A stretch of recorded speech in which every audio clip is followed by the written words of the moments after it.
Okay, let's start our class. और इसमें हमारे पास अब हमने लास्ट टाइम मैं किया था methods of preparation of alkenes. तो अब हमारी बारी है केमिकल प्रॉपर्टीज ऑफ अल्केन्स। इससे मुराद होती है अल्केन्स के रिएक्शंस। पहले ही कह चुके थे, चूंकि अल्केन्स को पैराफिन कहते हैं और इसीलिए कहते हैं कि ये कंपैरेटिवली बाकी तमाम ऑर्गेनिक कंपाउंड्स के मुकाबले में लेस रिएक्टिव है, इसलिए इनके रिएक्शंस कम ही होंगे। जो भी होंगे बहरहाल वो सब्स्टिट्यूशन होंगे, क्योंकि ये सैचुरेटेड हैं और सब्स्टिट्यूशन के अलावा कोई रिएक्शन करेंगे। और उस सब्स्टिट्यूशन में भी हमने सिर्फ एक ही सब्स्टिट्यूशन को पिक किया। इसका मतलब इनकी सब्स्टिट्यूशन रिएक्शन है ज़्यादा, बहरहाल इतने भी नहीं है कि सिर्फ एक ही हो, लेकिन हमें हमारे सिलेबस में उसमें से सिर्फ एक ही है। तो पहली बात, सब्स्टिट्यूशन रिएक्शंस कहते हैं उन रिएक्शंस को जिसमें किसी भी कंपाउंड से कोई एटम या ग्रुप ऑफ एटम को कोई दूसरा एटम या ग्रुप ऑफ एटम रिप्लेस कर दे। तो यहाँ हम जिस रिएक्शन का तस्करा कर रहे हैं वो है सब्स्टिट्यूशन ऑफ हैलोजन, जिसको हम कहते हैं halogenation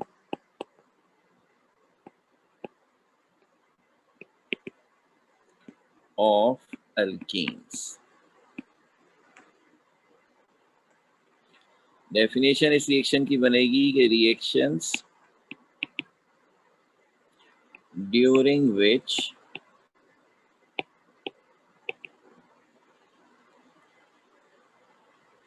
hydrogen atom from alkanes is replaced by halogen atoms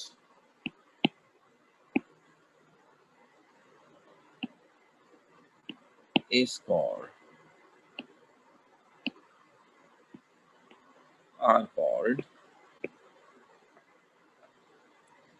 halogenation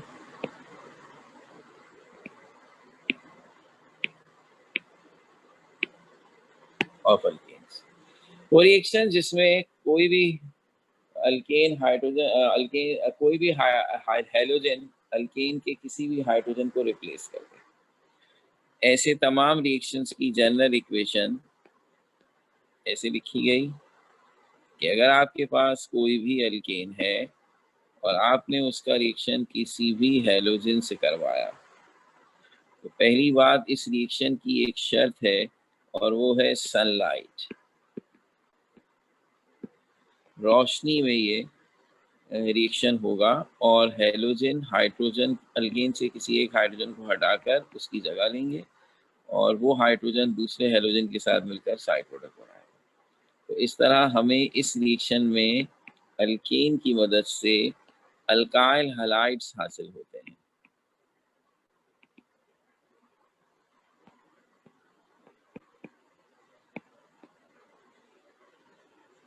reaction की शर्त ये है कि सनलाइट ज़रूरी है, और अब आर्टिफिशियल लाइट भी मिल जाती है जिसमें वैसे ही फोटॉन्स या हो जैसे कि सनलाइट होते तो वो भी चलेगा। पर any source of light, sunlight तो नेचुरल सोर्स हो गया, और अगर हम आर्टिफिशियली उसी जैसी लाइट पैदा करते हैं तो भी ये रिएक्शन उसमें हो जाएगा, अंधेरे में नहीं होगा। ये है एक अहम बात। तो एग्जाम्पल लिखेंगे, यही करते हैं ना।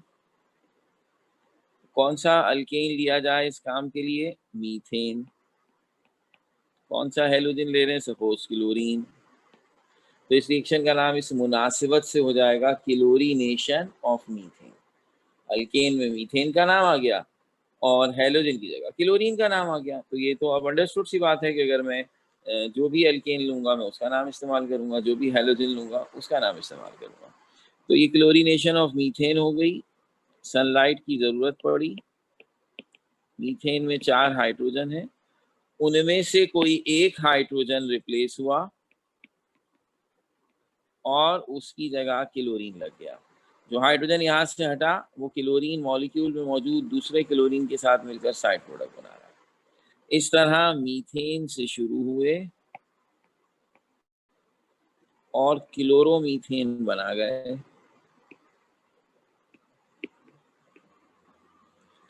इंतहाई आसान जो काम हमने दिखाया है, मगर अब इस काम में गड़बड़ अब शुरू होगी। आप तो पहली दफ़ा पढ़ रहे हैं कोई सब्स्टिट्यूशन रिएक्शन। ऑर्गेनिक केमिस्ट्री में तो ये रिएक्शन एक आइकॉन है, क्योंकि टाइप्स के लिहाज से कुछ गिने-चुने रिएक्शंस हैं जो ऑर्गेनिक में हर कंपाउंड कर रहा होता है। आप आहिस्ता-आहिस्ता उनके नामों से वाकिफ़ होते जाएँगे। सब्स्टिट्यूशन रिएक्शन है, एडिशन रिएक्शन, तो नाम हमने पहले भी लिए जब सैचुरेटेड और अनसैचुरेटेड हाइड्रोकार्बन्स को डिफरेंशिएट कर रहे थे।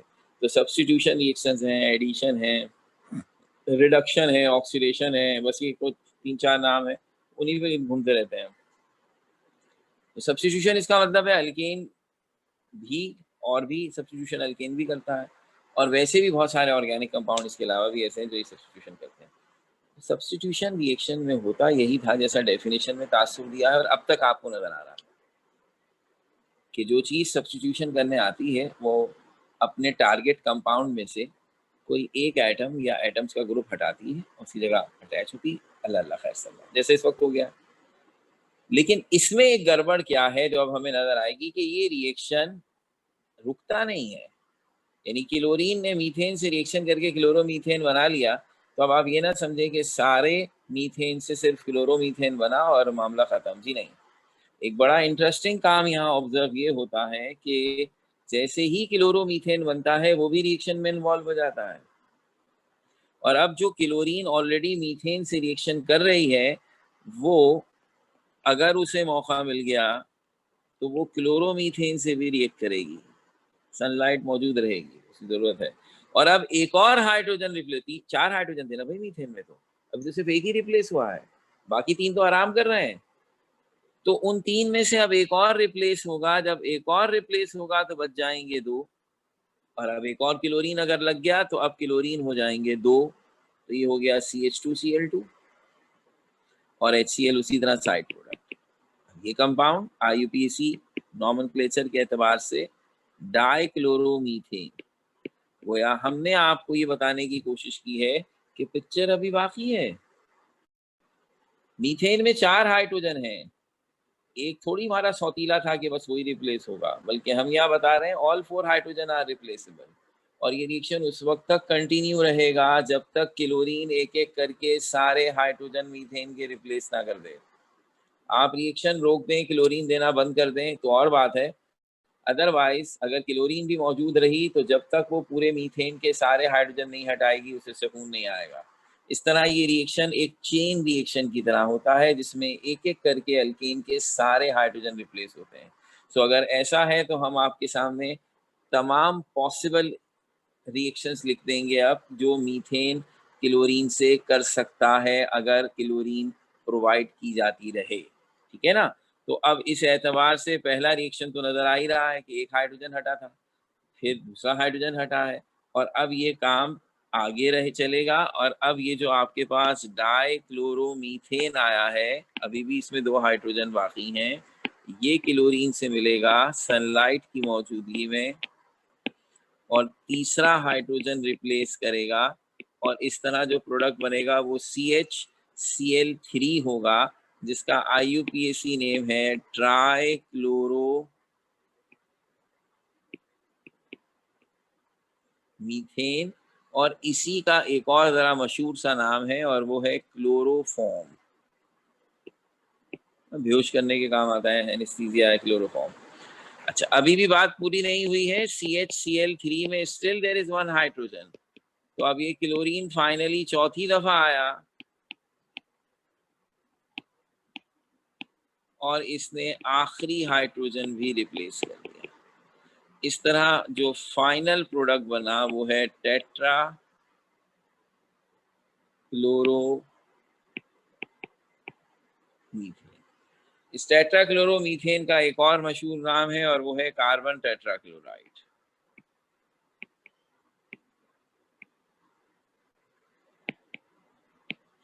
ये इसका बेसिकली IUPAC कॉमन नेम है। तो अब मेरे सामने मीथेन की इक्वेशन में क्या काम हो गया कि आपने जो रिएक्शन शुरू किया उसमें कहा ओके अल्केन सब्स्टिट्यूशन रिएक्शन करते हैं और अपना हाइड्रोजन रिप्लेस करते हैं किसी भी सूटेबल रिएक्टेंट के साथ। हमने उसमें से हेलोजन पिक किया और कहा एग्जाम्पल करते हैं हेलोजिनेशन ऑफ एल्केन की, जिसमें हेलोजन ये काम करेगा। याद रहे और भी चीज़ें ये काम करती हैं जो कि हमारे सिलेबस में नहीं थी, तो हमने उनका तस्करा नहीं किया है। अब ऐसे ही समझाने के लिए बता रहा हूँ, उनमें से एक चीज़ है नाइट्रो, NO2 ग्रुप, याद है ना आपको जब हमने नॉमेनक्लेचर में थोड़ा सा तस्करा किया था। तो मीथेन के साथ अगर वो नाइट्रो ग्रुप रिएक्शन करे तो वो मीथेन के एक हाइड्रोजन को हटाता है, उसी जगह वो नाइट्रो ग्रुप लगता है और नाइट्रो मीथेन बन जाता है। अहम बात ये है कि बस वो काम खत्म। उसके बाद नाइट्रो ग्रुप ये नहीं कहता आओ भाई मीथेन तुम्हारे पास तो अभी भी 3 हाइड्रोजन रह गए हैं, मैं उन्हें भी एक एक करके रिप्लेस करूँ। नो, वो आम से सब्स्टिट्यूशन रिएक्शन की तरह सिर्फ एक सब्स्टिट्यूशन करने के बाद रिएक्शन लॉक हो गया, खत्म हो गया। ये है स्पेशल, इसीलिए तो शायद इसको हमने रखा इसीलिए था कि कुछ तो पढ़ना पड़े ना, एक रिएक्शन से क्या फायदा, तो हमने चुनकर वो एक रिएक्शन रखा है जिसमें जरा डिटेल है। तो अब ये रिएक्शन बड़ा स्पेशल रिएक्शन हो गया, जिसमें हमने नोट ये किया कि जब तक हाइड्रोजन बाकी है अल्केन में, क्लोरीन पीछा नहीं छोड़ेगा। मीथेन की एग्जाम्पल लिखी तो 4 इक्वेशंस लिखनी पड़ी, डर के मारे हम ईथेन लिख ही नहीं रहे, क्योंकि आप तो समझ गए ईथेन का फॉर्मूला है C2H6, उसमें 6 हाइड्रोजन है। इसका मतलब है अगर किसी को बहुत शौक है कागज काले करने का और टाइम निकालने का तो लिखे C2H6 की इक्वेशंस बनेंगी 6। आप एक एक करके उसके 6 के 6 हाइड्रोजन रिप्लेस करेंगे। पहला हाइड्रोजन रिप्लेस करेंगे तो क्लोरोईथेन, दूसरा करेंगे तो डाइक्लोरोईथेन, तीसरा करेंगे तो ट्राइक्लोरोईथेन, चौथा करेंगे तो टेट्राक्लोरो, फिर पेंटाक्लोरो, फिर हेक्साक्लोरो। अंडरस्टूड है, ऐसी बात है। अब क्या उसके लिए पेज काले करना, क्योंकि ये तो असल बात है ही नहीं। आप समझ रहे हैं, अच्छा ये रिएक्शन की तरफ जी नहीं, तो अभी शुरू ही नहीं हुई। यही तो बात है ऑर्गेनिक की, हर दफा नया नई पथौड़े ले आते हैं हम। जहां तक यहाँ इस रिएक्शन का ताल्लुक है, तो अब अगर किसी की याददाश्त में ये बात आ जाए तो ये हमने अभी 9th क्लास का रिवीजन कराया है। 9th में जो हम थोड़ी सी ऑर्गेनिक केमिस्ट्री पढ़ते हैं, सिर्फ डेफिनेशन, उसमें बस ये यही एक रिएक्शन पढ़ते हैं एल्केन का, और सवाल ये 5 मार्क्स का इम्तिहान में आ जाता है कि ये डेफिनेशन जो मैंने इस वक्त लिखा है बिल्कुल डिट्टो। 9th का कोई बच्चा अगर हो तो कहाँ से होगा यार, अभी तो सेकंड ईयर वाले सारे, बहरहाल अगर होता तो उसके लिए ये 5 नंबर का बड़े अच्छे नोट्स बन गए थे। उसकी डेफिनेशन लिखी है, हेलोजिनेशन ऑफ एल्केन क्या होता है, और ये 4 इक्वेशन आपने उसके सामने। यहाँ तक 9th का बच्चा पढ़ता था, फिर उसके बाद उसको कहते थे बस खत्म, तुम यही याद कर लो। अच्छा, इतना अच्छा लगता था उसको याद, एक एक करके सारे हाइड्रोजन रिप्लेस करें। तो अब ये हमारे पास 9 तक का काम हो गया, हमारा काम अब शुरू हुआ है। अब इसमें क्या है, तो बड़ी अहम बात है, जब मैं आपको खास तौर पर बता रहा हूँ कि सब्स्टिट्यूशन में ऐसा नहीं होता जैसा इधर हो गया है। ये बात बताने की जरूरत इसलिए कि आपने तो पढ़ी नहीं, तो आपको क्या पता नॉर्मल क्या है और एबनॉर्मल क्या है। तो इसलिए मैंने बता दिया, और आगे आप पढ़ेंगे भी कि सब्स्टिट्यूशन बहुत सारी पढ़ेंगे आप आगे। हर सब्स्टिट्यूशन में क्या होगा, एक एटम रिप्लेस होगा और बस खत्म। वो रिएक्शन कंटिन्यू नहीं रहेगा।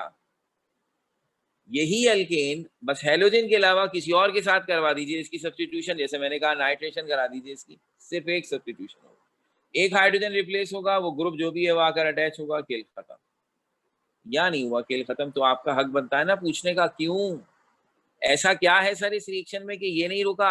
या तो सारे रिएक्शन ऐसा ही करते हैं, हर सब्स्टिट्यूशन में ऑर्गेनिक केमिस्ट्री के हर सब्स्टिट्यूशन रिएक्शन में अगर ऐसा ही होता तो हम कहते हैं अच्छा यही नॉर्मल होगा, तब नहीं पूछते ना। लेकिन अब खास तौर पर कह रहा हूँ सिर्फ इसी में ऐसा हो रहा है, तो आप पूछेंगे क्यों, और ये क्यों अब हमारा असल टॉपिक है। ऑर्गेनिक में रिएक्शंस होते हैं और हम उनकी एक एक्सपेक्टेड लॉजिक बनाते हैं। आपको याद है हमने 5 तरीके पढ़े अल्केन्स की प्रिपरेशन के, तो हर एक में हमने समझाया। ग्रिग्नॉर्ड रिएजेंट वाला रिएक्शन पढ़ा तो हमने खास तौर पर पार्शियल चार्जेस बनाए कि देखिए अल्काइल मैग्नीशियम हाइलाइड ग्रिग्नॉर्ड रिएजेंट है, मैग्नीशियम मेटल है तो इस पर पॉजिटिव चार्ज है, और अल्काइल ग्रुप जिसके साथ लगा है वो नेगेटिव है। अब अगर ये पानी से रिएक्शन कर रहे हैं तो नेचुरली अल्काइल मैग्नीशियम हाइलाइड में जो चीज नेगेटिव होगी वो पानी के पॉजिटिव से मिलेगी।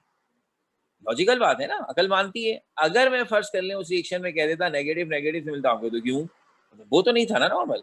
तो अब चूंकि ऐसा ही हुआ जैसा हम समझ रहे थे, इसलिए उस रिएक्शन में बात खत्म हो गई। लेकिन जब भी किसी ऑर्गेनिक रिएक्शन में हमारे नॉर्म्स, हमारी एक्सपेक्टेशन से हटकर कोई बात होगी तो हम उसकी वजह पूछेंगे, जैसे यहाँ हो गई, why this reaction is chain reaction, why chlorine after substituting one hydrogen from methane does not stop the reaction, why it continues. तो अब इस बात का जब जवाब चाहिए, और इसी तरह आगे भी आएंगे बहुत सारे रिएक्शन ऐसे आएंगे जिसमें कोई एबनॉर्मल एक्टिविटी हो रही होगी जो हमारी नॉर्मल केमिस्ट्री में नहीं होती है, तो हम उधर पूछेंगे कि ये क्यों हो रहा है, तो उसका जवाब ऑर्गेनिक वाले कैसे देते हैं, वो कहते हैं let us study the mechanism of reaction, that is the new thing जो अब हमारी लाइफ में एक और दाखिल हो गई। ऐसे तमाम रिएक्शन टोटल अगर मैं आपसे बात करूं तो शायद 4 हैं या 5 हैं, जहां हमें ये कहा जाएगा कि आइए इस रिएक्शन का मैकेनिज्म पढ़ें। 2 बहुत ही मशहूर हैं इम्तिहान के पॉइंट ऑफ व्यू से, और बाकी ऐसे हैं जिनका छोटा-मोटा तज़किरा होगा। जैसे अब ये पहला वाला है, ये इम्तिहान में पूछा बहुत कम गया है, क्योंकि ये बड़ा ही आसान है, आगे वाले मुश्किल होंगे। तो वो मैकेनिज्म से मुराद क्या है? मैकेनिज्म एक रिएक्शन की डिटेल एक्सप्लेनेशन है। हर रिएक्शन जब आप लिखते हैं तो हम एक तरह से ओवरऑल रिएक्शन लिखते हैं, लेकिन हर रिएक्शन बहुत सारे छोटे-छोटे इंटरमीडिएट स्टेप्स से गुजर कर बनता है, और detail of those intermediate steps is called mechanism. यानी हर रिएक्शन में हम अगर ये बताना शुरू कर दें कि पहले किस रिएक्टर ने अपना बॉन्ड तोड़ा, फिर किस रिएक्टर ने अपना बॉन्ड तोड़ा, पहले किस प्रोडक्ट ने अपना बॉन्ड बनाया, फिर किस प्रोडक्ट ने अपना बॉन्ड बनाया, यानी बॉन्ड ब्रेकिंग और बॉन्ड मेकिंग रिएक्शन में ये दोनों चीज़ें लाजमन होती हैं। केमिकल रिएक्शन की डेफिनेशन ही यही है कि the process during which old bonds are broken and new bonds are form. ऐसा हो जाए कि एक रिएक्शन हुआ है जनाब, उसमें कोई ना बॉन्ड ब्रेक हुआ है ना मेक हुआ है, तो वो रिएक्शन नहीं हो सकता। ठीक है ना? तो bond breaking and bond making are the 2 essential components of the chemical reactions. तो अगर हम उनकी डिटेल बताएं स्टेप वाइज, पहले कौन कौन से बॉन्ड ब्रेक हुए हैं, किस ऑर्डर में, कौन कौन से बॉन्ड फॉर्म हुए किस ऑर्डर में, तो ये डिटेल कहलाती है मैकेनिज्म। हमें कोई ज़रूरत नहीं है उन रिएक्शंस के मैकेनिज्म को पढ़ने की जिन रिएक्शन में सब कुछ हमारी एक्सपेक्टेशंस के मुताबिक हो रहा है और उसमें कोई एबनॉर्मल चीज़ नहीं की। क्या ज़रूरत है खामखा उनमें अपना टाइम बर्बाद करने की जब सब चीज़ें अकॉर्डिंग टू द एक्सपेक्टेशन है। मैकेनिज्म हमेशा उन रिएक्शंस में पढ़ा जाता है जहाँ हमें कोई ऐसी बात नज़र आ रही हो जो अजीब है, जो समझ में नहीं आ रही, जैसे इसमें नहीं आ रही कि आखिर क्लोरीन ने चेन रिएक्शन को किया। तो इसके लिए अब ज़रूरी है कि हम इस रिएक्शन का मैकेनिज्म पढ़ेंगे, और यही असल में सेकंड ईयर के लेवल की चीज़ है। So mechanism of halogenation of alkane, इस मैकेनिज्म को कहते हैं, इसका नाम है free radical mechanism.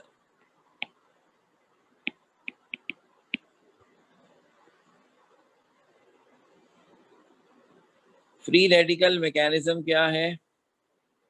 Mechanism of halogenation of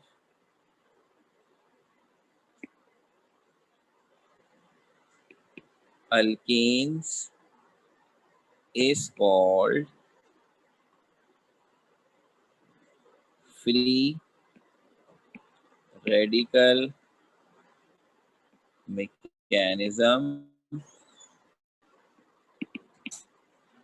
as it involves free radicals। भाई हेलोजिनेशन ऑफ अल्केन्स के मैकेनिज्म को कहते हैं फ्री रेडिकल मैकेनिज्म, और इसे फ्री रेडिकल मैकेनिज्म कहा ही इसलिए जाता है क्योंकि इसमें फ्री रेडिकल इन्वॉल्व हैं। तो अब फ्री रेडिकल इन्वॉल्व है तो ये क्या होता है जनाब? फ्री रेडिकल हमने तो कभी इसका नाम नहीं सुना, तो इसलिए बजाय इसके कि हम इसकी तफसीलात में जाएं, सबसे पहले हमें यही बताना चाहिए, बल्कि सबसे पहले तो हमें बताना चाहिए रेडिकल क्या है, फिर वो फ्री कैसे हो गया, है ना भाई? फ्री का तो मतलब हमें पता है, तो ये वो फ्री नहीं है जो फ्री में मिल जाता है बगैर पैसों का, होता आप कहते हैं फ्री फ्री फ्री। ये फ्री फ्रीडम वाला विच एग्जिस्ट इंडिपेंडेंटली, ये वो वाला फ्री है। लेकिन रेडिकल क्या है पहले तो ये पता चलना चाहिए ना, तो इसलिए अब यहाँ से ही कंटिन्यू करूंगा, लेकिन पहले मैं रेडिकल की डेफिनेशन बताऊंगा, तो ये आप भी इसी तरह अलग से रफ में लिखने के लिए है, और हमारा जो मैकेनिज्म की जो भी डिटेल है वो हम यहीं से कंटिन्यू करेंगे जो इस वक्त आपको नजर आए। तो मैं स्क्रीन चेंज कर रहा हूँ just to explain you first radicals, then come back to here. तो अब रेडिकल क्या होता है? हो सकता है हम में से कुछ ने ये नाम कभी सुना हो, वैसे मुझे उसकी उम्मीदें ज़रा कम हैं, क्योंकि अगर हम उस बात को फॉलो करें कि जो कुछ हम अपनी किताबों से पढ़ते आए हैं 9th में और फर्स्ट ईयर में, तो अनफॉर्चुनेटली 9th में ये नाम इस्तेमाल हुआ था, लेकिन जाहिर सी बात है जिस तरह हुआ था और जितनी पुरानी बात है बहुत मुश्किल है किसी को याद हो। फर्स्ट ईयर में कहीं हुआ ही नहीं है तो कैसे याद होगा हमें? इसलिए ये पहली दफ़ा आ रहा है और अब बहुत आना है, अब इसका तज़किरा बहुत होना है। तो रेडिकल है एटम और group of atoms with one with at least one unpaired electron. Atom or group of atoms with at least one unpaired electron. ऐसा एटम या एटम्स का ग्रुप जिसमें कम से कम एक इलेक्ट्रॉन अनपेयर्ड हो, उसको कहते हैं रेडिकल।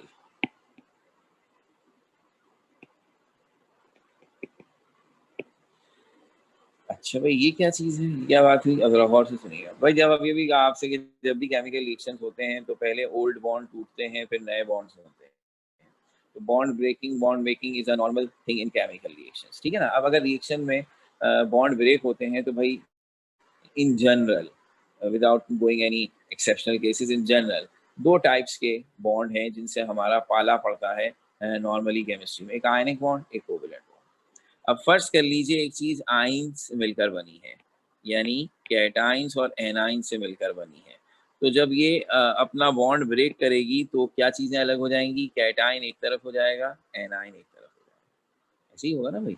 अच्छा, तो आयनिक बॉन्ड जब भी टूटता है एक तरफ कैटाइन होता है और एक तरफ एनाइन होता है। इसी तरह कोवेलेंट बॉन्ड में क्या होता है? दो एटम्स आपस में इलेक्ट्रॉन की शेयरिंग करके बॉन्ड बनाते हैं। ये जो मैंने डॉट और क्रॉस बीच में बनाया हुआ है ए और बी के, ये है इलेक्ट्रॉन का पेयर, शेयर्ड पेयर। इसमें एक को डॉट और एक को क्रॉस इसलिए बनाया है कि एक इलेक्ट्रॉन इसमें ए का है और एक इलेक्ट्रॉन इसमें बी का है। सपोज डॉट जो है वो ए का है और क्रॉस जो है वो बी का है। तो जब भी दो एटम कोवेलेंट बॉन्ड बनाते हैं तो उनका हिसाब ये होता है कि वो आपस में एक एक इलेक्ट्रॉन कंट्रीब्यूट करते हैं। उससे जो पेयर बनता है वो दोनों का पेयर कहलाता है, शेयर्ड पेयर कहलाता है। अब आप सोचिए अगर ये बॉन्ड टूटेगा तो क्या होगा? अगर ये बॉन्ड टूटेगा तो इससे दो पॉसिबिलिटीज हैं, दो तरीके से ये बॉन्ड टूट सकता है। एक होमोलाइटिक कहलाता है, एक हिड्रोलाइटिक कहलाता है। एक तरीका ये है बॉन्ड तोड़ने का कि बॉन्ड ऐसे टूटे, ये नाइंसाफी वाला तरीका है हिड्रोलाइटिक, जिसमें आप देख ही रहे हैं कि जो पेयर था, शेयर्ड पेयर था, वो बी ने ले लिया भाई। ये उस सूरत में होता है जब ये बॉन्ड पोलर हो और बी की इलेक्ट्रोनेगेटिविटी बहुत ज़्यादा हो और ए की इलेक्ट्रोनेगेटिविटी बहुत कम हो। तो इलेक्ट्रॉन का पेयर कौन लेके भाग गया? बी लेके भाग गया और ए बेचारा रह गया, उसका इलेक्ट्रॉन गया। तो जब ए का इलेक्ट्रॉन गया तो यहाँ ए बन जाएगा कैटाइन, और बी ने चूंकि ए का इलेक्ट्रॉन भी छीना और अपना इलेक्ट्रॉन भी सर्वाइव किया तो उसके पास एक इलेक्ट्रॉन एक्स्ट्रा आ गया, वो बन जाएगा एनाइन। लेकिन एक और भी तो तरीका हो सकता है ना ये बॉन्ड तोड़ने का। हर दफा जबरदस्ती कैटाइन एनाइन बनाया जा रहा है। वो तरीका ये है कि अगर इंसाफ से टूटे ये बॉन्ड, होमोलाइटिक, दोनों अपने अपने इलेक्ट्रॉन लेकर अलग हो जाएं, ए के पास उसका इलेक्ट्रॉन आ जाए और बी के पास उसका इलेक्ट्रॉन आ जाए। ना किसी ने इलेक्ट्रॉन दिया ना किसी से इलेक्ट्रॉन मिला हमें, तो कोई लॉस गेन कुछ नहीं, दोनों अपने अपने इलेक्ट्रॉन लेकर अलग हो गए। तो जब ए ने ना अपना इलेक्ट्रॉन लॉस किया है ना किसी का इलेक्ट्रॉन गेन किया है तो क्या उसके ऊपर कोई चार्ज आएगा? हमने कहा नहीं। इसका मतलब ए भी न्यूट्रल है और बी भी न्यूट्रल है। हाँ, दोनों अपने अपने इलेक्ट्रॉन लेकर अलग हो गए हैं। तो ऐसी चीजों को हम रेडिकल कहते हैं। ये कहलाता है रेडिकल जिस पर कोई चार्ज नहीं है, लेकिन उनके पास अब एक एक इलेक्ट्रॉन अनपेयर्ड है, और अनपेयर्ड इलेक्ट्रॉन जब तक किसी एटम के पास होता है वो अनस्टेबल रहता है, क्योंकि उससे अपने सारे इलेक्ट्रॉन शेयर्ड करके या पेयर अप करके अपने आप को स्टेबल बनाना होता है, नोबल गैस कॉन्फ़िगरेशन की तरह। तो अब इसका मतलब सिंपली ये निकला कि एक एटम की एक वैलेंसी खाली हो गई। तो वैलेंसी खाली होने का ये मतलब नहीं होता कि उसके ऊपर कोई चार्ज आ गया। वैलेंसी खाली होने का ये मतलब है कि उसका एक इलेक्ट्रॉन अनपेयर्ड हो गया, और अनपेयर्ड इलेक्ट्रॉन अपने आप को उस वक्त तक स्टेबल नहीं करेगा जब तक वो अपने इलेक्ट्रॉन को पेयर्ड अप ना कर ले, बॉन्ड ना बना ले। तो इसका मतलब ये हुआ कि आम तौर पर केमिकल रिएक्शंस में जब कोवेलेंट बॉन्ड टूटता है तो वो या तो हिड्रोलाइटिक क्लीवेज से टूटता है, दिस वाज हाइड्रोलाइटिक, या वो होमोलाइटिक क्लीवेज से टूटता है। डिपेंड करता है बॉन्ड जिन दो एटम्स के बीच में बना है उनकी इलेक्ट्रोनेगेटिविटी का डिफरेंस कैसा है। तो अगर इलेक्ट्रोनेगेटिविटी का डिफरेंस नहीं है या बहुत ही कम है तो होमोलाइटिक, बहुत ज़्यादा है तो हाइड्रोलाइटिक। लेकिन एक से कैटाइन एनाइन बनेगा और एक से रेडिकल्स बनेंगे। रेडिकल ऐसे एटम या एटम्स का ग्रुप होगा जिनकी एक वैलेंसी कम से कम खाली हो गई है, तो बहुत ही अनस्टेबल होते हैं। जैसे आइंस स्टेबल होते हैं, आइन उस वक्त तक स्टेबल नहीं हो सकते जब वो अपने अपोजिट से ना मिल जाए। कैटाइन जब तक एनाइन से या एनाइन जब तक कैटाइन से ना मिले ये इंडिपेंडेंट एग्जिस्टेंस नहीं रखते। इसी तरह रेडिकल्स भी इंडिपेंडेंट एग्जिस्टेंस नहीं रखते और फौरन किसी से मिलकर खुद को स्टेबल बनाते हैं। तो रिएक्शंस में होता यही है, अगर एक बॉन्ड ब्रेक हुआ है तो अनस्टेबल स्पीशीज बनती हैं जो फौरन किसी दूसरी चीज के साथ बॉन्ड बनाकर अपने आप को स्टेबलाइज कर देती है। तो अब अहम बात यह है कि तमाम ऑर्गेनिक रिएक्शंस में ऑलमोस्ट कोवेलेंट बॉन्ड्स इन्वॉल्व होते हैं, जो या तो होमोलाइटिक अंदाज से टूटते हैं या हाइड्रोलाइटिक अंदाज से टूटते हैं। इसका मतलब हर ऑर्गेनिक रिएक्शन में इस बात की उम्मीद की जाएगी कि जब वो रिएक्शन होगा या तो आइंस बनेंगे या रेडिकल्स बनेंगे। तो ये एक नॉर्मल बात है, हर रिएक्शन के दौरान हम एक्सपेक्ट करते हैं कि या रेडिकल्स बनेंगे या आइंस बनेंगे। तो रेडिकल बनना कोई अनहोनी बात नहीं है जो यहाँ इस रिएक्शन में हो रही हो, ये 50 रिएक्शंस में रेडिकल बनते हैं। इंपॉर्टेंट बात क्या है, रेडिकल्स बनते हैं अगर किसी ऑर्गेनिक रिएक्शन में तो वो इतने अनस्टेबल होते हैं कि मुश्किल से मिली सेकेंड्स के लिए एग्जिस्ट करेंगे और फौरन नया बॉन्ड बनाकर खुद को स्टेबलाइज कर लेंगे। तो रेडिकल ज्यादा देर तक जिंदा नहीं रहते, they don't have any independent existence, ये है नॉर्मल। यहाँ इसीलिए सबसे ज्यादा जोर किस चीज पर है इस पर्टिकुलर रिएक्शन के मैकेनिज्म के नाम पर, फ्री पर, कि ये रिएक्शन एक ऐसा स्पेशल रिएक्शन होगा जिसमें रेडिकल आम रिएक्शंस की तरह बनेंगे तो सही लेकिन अपने आप को फौरन खत्म नहीं करेंगे, वो फ्री एग्जिस्टेंस रखेंगे और अनयूजुअल अंदाज से ज्यादा देर तक एग्जिस्ट करेंगे। और यही इस रिएक्शन की स्पेशल बात होगी, इसीलिए नाम फ्री रेडिकल मैकेनिज्म है। तो याद रहे, सिर्फ रेडिकल कहता तो ये तो कोई बात ही नहीं है ना। इस हिसाब से तो हर ऑर्गेनिक रिएक्शन में यार रेडिकल बनते होंगे, रेडिकल नहीं तो आयन बनते होंगे। और मैं आपको ये भी बता दूं, हमारे ऑर्गेनिक में ज्यादातर रिएक्शंस में चूंकि इलेक्ट्रोनेगेटिविटी का डिफरेंस इतना ज्यादा नहीं होता तो रेडिकल्स बनने के ही चांसेस ज्यादा होते हैं। तो इसलिए रेडिकल बनना is not an abnormal thing, free radical is abnormal thing. Radicals अमूमन बहुत ही अनस्टेबल होते हैं और फौरन किसी के साथ मिलकर अपने आप को स्टेबलाइज कर देते हैं। तो अब कहानी पूरी क्लियर हो गई कि हेलोजिनेशन ऑफ अल्केन एक ऐसा रिएक्शन है जिसमें बॉन्ड ब्रेक होते हैं तो रेडिकल बनते हैं और ये रेडिकल अपने आप को ज्यादा देर तक इंडिपेंडेंटली सरवाइव करने में कामयाब हो जाते हैं। तो अब इससे क्या नतीजा निकलता है, इससे हमारे रिएक्शन के चेन रिएक्शन होने का क्या ताल्लुक है, ये अब समझते हैं। तो ये सिर्फ आपको समझाने के लिए थी बातें और ये बार बार आएंगी क्योंकि जब भी हम ऑर्गेनिक में किसी रिएक्शन की तफसीलात बताएंगे हम यही तस्करे लेके बैठ जाएंगे कि जब ये रिएक्शन हुआ तो बॉन्ड टूटा, जब बॉन्ड टूटा तो या रेडिकल बन अभी फोकस रेडी, इसलिए मैंने इसको ज्यादा हाईलाइट किया है। ये जो दूसरा केस है हाइड्रोलाइटिक, इसमें क्या और मजीद तफसीलात हो सकती हैं, जब इनकी जरूरत पड़ेगी तो जरूर हम आपसे डिस्कस करेंगे। फिलहाल सारा फोकस हमने रखा है कि when homolytic breaking of bond takes place, always radicals are formed, which are extremely unstable and they hardly survive for a second. But in the case of halogenation of alkanes, where free radical mechanism is followed, these radicals exist for a long time. And the reason is, आइए देखते हैं, कैसी जबरदस्त बात होगी ना। The reason is, आइए देखते हैं। तो अब free radical mechanism is the mechanism of halogenation of alkane, और ये इनको फ्री रेडिकल इसलिए कहा है कि इनके रेडिकल फ्री हैं, इंडिपेंडेंट हैं। सो in order to understand free radical mechanism, we consider the example of chlorination of methane. So in order to understand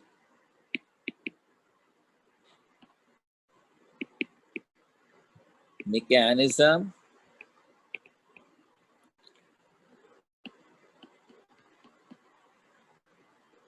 free radical mechanism, let us consider mechanism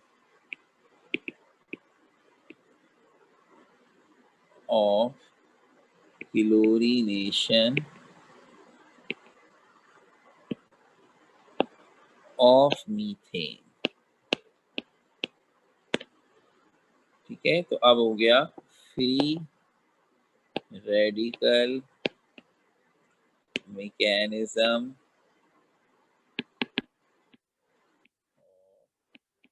chlorination of methane।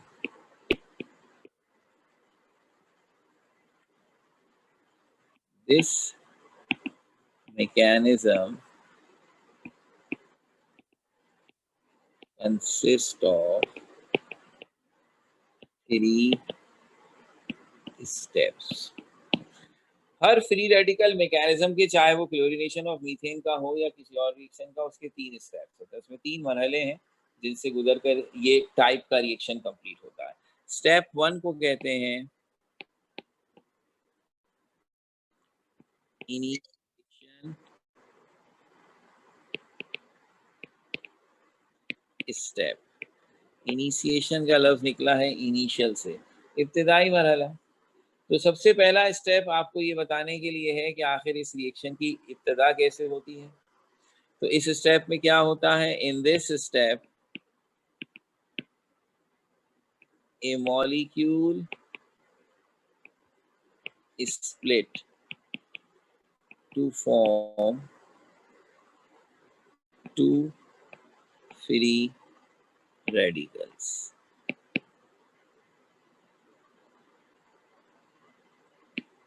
It usually required sunlight। Free radical mechanism हाँ अमूमन उन reactions में follow किया जाता है जो photochemical reactions हैं, यानी जिसमें सनलाइट इन्वॉल्व है। क्योंकि इसका पहला स्टेप असल में ये कहता है कि एक अच्छे खासे मॉलिक्यूल को हम होमोलाइटिक अंदाज से तोड़ते हैं और उससे 2 फ्री रेडिकल बनते हैं। जैसे मैंने अभी कहा कि अगर कोवलेंट बॉन्ड इस तरह टूटे कि दोनों बॉन्ड बनाने वाले एटम अपने अपने इलेक्ट्रॉन लेकर अलग हो जाएं, तो किसी पर कोई चार्ज नहीं आएगा और इस तरह वो रेडिकल बनेंगे। तो सनलाइट ये काम करती है और एक मॉलिक्यूल को तोड़कर फ्री रेडिकल बना देती है। तो हर वो रिएक्शन जिसमें रेडिकल बनने का स्टेप सनलाइट की वजह से होता है, वो अमूमन इस रिएक्शन को, इस मैकेनिज्म को फॉलो करता है। इसलिए इस मैकेनिज्म का पहला स्टेप सनलाइट की मौजूदगी में है और यही सबसे इंपॉर्टेंट है। तो अगर मैं अपनी रिएक्शन की एग्जांपल लूं, इन chlorination of methane, chlorine molecule is split into 2 chlorine free radicals due to the action of sunlight।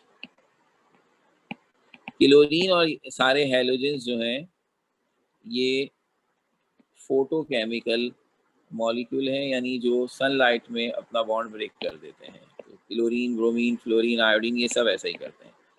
तो सनलाइट की मौजूदगी में क्लोरीन का मॉलिक्यूल जिसमें 2 क्लोरीन के एटम्स हैं, आपस में सिंगल कोवलेंट बॉन्ड बनाया है, वो टूटेगा और इस तरह दोनों क्लोरीन अपने अपने इलेक्ट्रॉन लेकर अलग हो जाएंगे। तो रेडिकल्स को लिखने का तरीका यही है कि हम उनके सिंबल्स के ऊपर डॉट बनाते हैं, एंड दैट डॉट बहुत गौर से बनाना, ऐसा ना हो ये डॉट माइनस का निशान लग रहा हो, ठीक है ना। तो ये डॉट का मतलब है अनपेयर्ड इलेक्ट्रॉन इज देयर, ठीक है।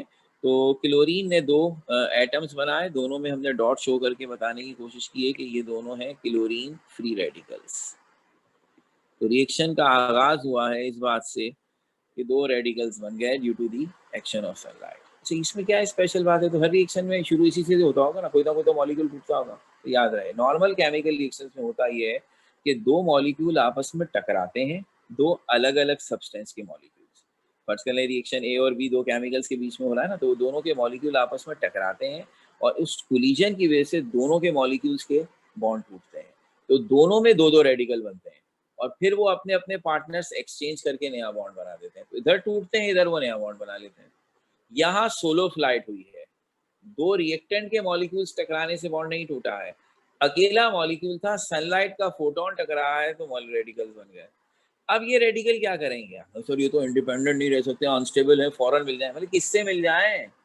ये तो रेडिकल बन गया है, बाकी तो रेडिकल नहीं बना ना। मीथेन तो स्टेबल मॉलिक्यूल है, वो क्यों करेगा इनसे रिएक्शन? उसको क्या पड़ी?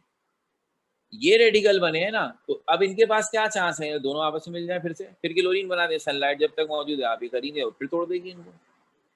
इस तरह ये एक ऐसी सिचुएशन आ गई जिसमें रेडिकल को थोड़ी अनयूजुअल सिचुएशन मिल रही है। तो अब क्या तरीका हो सकता है? चूंकि ये क्लोरीन रेडिकल बन गए हैं और रेडिकल एक अनस्टेबल चीज है, तो फिर अब ये जबरदस्ती करेगा, अब नॉर्मल तरीका नहीं होगा। अब आपके पास एक ही रिएक्शन फ्लास्क में जिसमें आप रिएक्शन करा रहे हैं, किस किस का? ये किस रिएक्शन का मैकेनिज्म लिख रहे हैं? क्लोरीनेशन ऑफ मीथेन का। एक तरफ है CH4 मीथेन और एक तरफ है क्लोरीन गैस, दोनों गैसेस है ना। इमेजिन कीजिए एक ही सिलेंडर में दोनों को रख दिया और वो सिलेंडर धूप में रखा हुआ है। सनलाइट क्लोरीन से टकराकर उसके मॉलिक्यूल्स को तोड़ती जा रही है, वो रेडिकल बनते जा रहे हैं और बेचैन होते जा रहे हैं। मीथेन को तो कुछ नहीं हो रहा, वो तो स्टेबल मॉलिक्यूल है। लेकिन अब ये जो क्लोरीन का रेडिकल है, चूंकि इसे अपने आप को स्टेबलाइज करना है, तो अब जबरदस्ती होगी। ये क्लोरीन का रेडिकल मीथेन पर हमला करेगा। मीथेन में कार्बन का पार्टनर कौन है? हाइड्रोजन। क्लोरीन हाइड्रोजन से ज्यादा इलेक्ट्रोनेगेटिव एलिमेंट है, ज्यादा रिएक्टिव एलिमेंट है और इस वक्त तो हैवी रेडिकल, तो वो मीथेन से टकराकर हाइड्रोजन को मीथेन से छीन लेगा। ये स्टेप जिसमें एक रेडिकल मॉलिक्यूल पर हमला करता है। नॉर्मल रिएक्शंस में क्या होता है? दो रिएक्टेंट आपस में टकराते हैं, दोनों के रेडिकल्स बनते हैं, रेडिकल रेडिकल से मिल जाते हैं। यहाँ क्या हो रहा है? सूरज की रोशनी से एक मॉलिक्यूल को रेडिकल में कन्वर्ट किया, अब उसका रेडिकल मॉलिक्यूल से टकरा रहा है। तो ये स्टेप जिसमें रेडिकल और मॉलिक्यूल आपस में टकराते हैं, मॉलिक्यूल न्यूट्रल है और रेडिकल भी न्यूट्रल है, लेकिन रेडिकल में एक वैलेंसी खाली है, मॉलिक्यूल की सारी वैलेंसियां पूरी हुई है। तो रेडिकल जब मॉलिक्यूल से टकराता है तो क्या होता है? रेडिकल मॉलिक्यूल बन जाता है, मॉलिक्यूल रेडिकल बन जाता है। इस स्टेप को हम कहते हैं प्रोपगेशन स्टेप, जिसमें रेडिकल अपने आप को प्रोपगेट कर रहा है। सूरज की रोशनी ने तो क्लोरीन को रेडिकल बनाया था, अब ये क्लोरीन रेडिकल दूसरी चीजों को रेडिकल बनाएगा, इसलिए ये स्टेप कहलाता है propagation step. In propagation step, a radical attacks on neutral molecule to produce new molecule and new radical. अब किस तरह क्लोरीन मीथेन से टकराकर कौन सा रेडिकल और कौन सा मॉलिक्यूल बनाएगा, इससे सेकेंड स्टेप शुरू होगा और यहाँ से हमारी कहानी कल कंटिन्यू होगी। तो एग्जैक्टली इसी जगह से कल कंटिन्यू करेंगे। ये स्लाइड्स आपसे शेयर कर लेते हैं अभी और इंशाल्लाह ताला कल यहीं से आपसे इस मैकेनिज्म को कंप्लीट कराएंगे। इससे टोटल 3 स्टेप है जैसे हमने मेंशन किया है और इंशाल्लाह कल ये खत्म हो जाएगा। Thank you.